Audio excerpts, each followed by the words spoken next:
வணக்கம்மா. வரலட்சுமி பூஜை அன்னைக்கு எப்படி கலசம் இல்லாம படத்தை மட்டும் வச்சு பூஜை பண்றதுதான் இப்ப நம்ம பார்க்க போறோம்.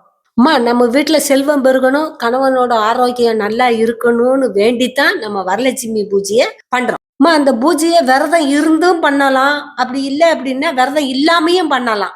சரி, இப்ப நம்ம இந்த பூஜையை எப்படி பண்றதுன்னு பார்க்கலாம் வாங்க.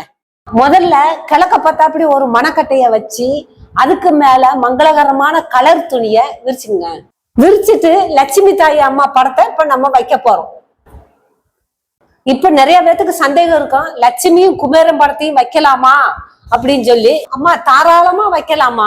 லட்சுமி படத்தை தனியாவும் வைக்கலாம், லட்சுமியும் குபேரன் சேர்ந்து இருந்தா அப்படி வைக்கலாம். சரி, இப்ப நம்ம லட்சுமி தாய்க்கு சந்தனம் குங்குமம் வைக்க போறோம். இப்ப பாத்தீங்கன்னா லட்சுமி தாய் பூ பொட்டு வச்சு அழகா ரெடி ஆயிட்டாங்க.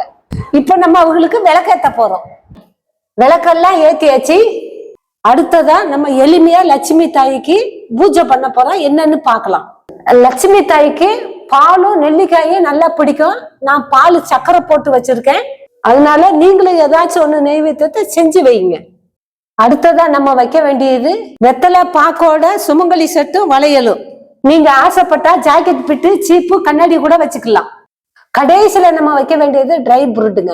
வரலட்சுமி பூஜைக்கு இதை கண்டிப்பா வைக்கணும். ஏன்னா இது அதிர்ஷ்டத்தையும் செல்வத்தையும் கொண்டு வரும்னு சொல்லுவாங்க. கூடவே ஏலக்காயும் வைங்க. ஏலக்காயோட வாசனை லட்சுமி தாயோட மனசை சாந்தப்படுத்தும். அதனால இந்த பொருட்களை நம்ம கண்டிப்பா வச்சே ஆகணும். அவ்வளவுதாம்மா. இதெல்லாம் அடுக்கி வச்சு தீபம் எல்லாம் காமிச்சாச்சுன்னா பூஜை நல்லபடியா முடிஞ்சிடும். முக்கியமா இந்த பூஜையை திருமணம் ஆன பெண்கள் தான் செய்யணும்னு அவசியம் இல்லம்மா.